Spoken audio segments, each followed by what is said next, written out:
Okay, I made the other video about Google Forms and I realized you guys probably don't know the basics of Google Forms. So here's the basics of it. To get a Google Form, you click New. Uh-oh, it didn't show up. What do I do? Well, I go down to More, I do Google Forms, and I want to do a blank form. Okay. So we have, I usually do the questions are, I do first name, and then last name, and then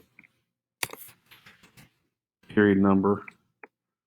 And I'll do this as a multiple choice, and I will do 1 and 2. Oh, we're going to add them all. All right. So 1, 2, 3, 4, 5. I make these all required, so they have to do them, and that's the default. So then I start my next one. I will start and put a question down here. I can choose what kind of question I'm using. You can use a multiple choice grid. You can play with this stuff. Drop down check boxes, short answers, and paragraphs.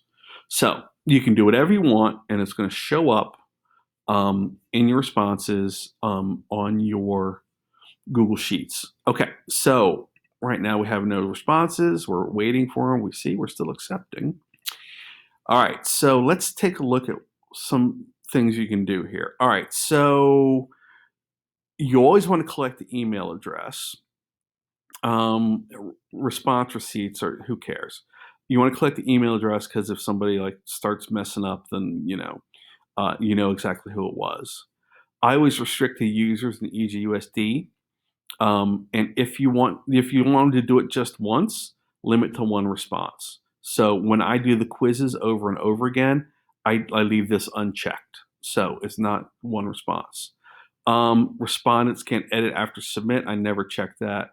But if they can see summary charts and text responses, that's good. So here's a presentation.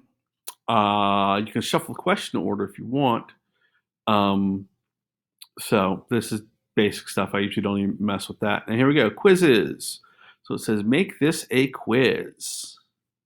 All right, so you can make this a locked quiz on Chromebook, which means that they aren't allowed to open other tabs or other applications while taking this quiz. Aha! We got them, right? No, because they could just pull their phone out and they can look up stuff. So turn on locked quiz is okay when you're in the classroom, and you can monitor what they're doing. See if they're obviously cheating, but obviously if they're doing it at home, who cares? We can't tell. All right, so you can release the grade. I usually do it immediately. You could do it later if you want. I don't know why you would, but anyway, I never do. I always want them to see what they got wrong.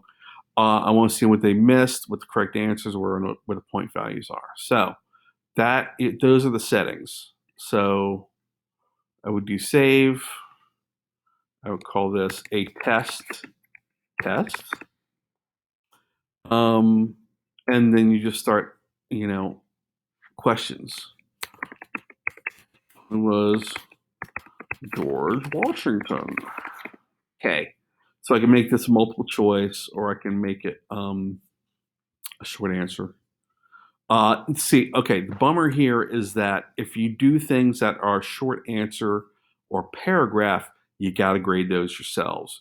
You can set up multiple choice and check boxes and drop downs, all these things, they will grade themselves. You can put a right answer in. So let me show you how that's done with a multiple choice. So I'm going to say he was a dude, he was a guy, he was a general,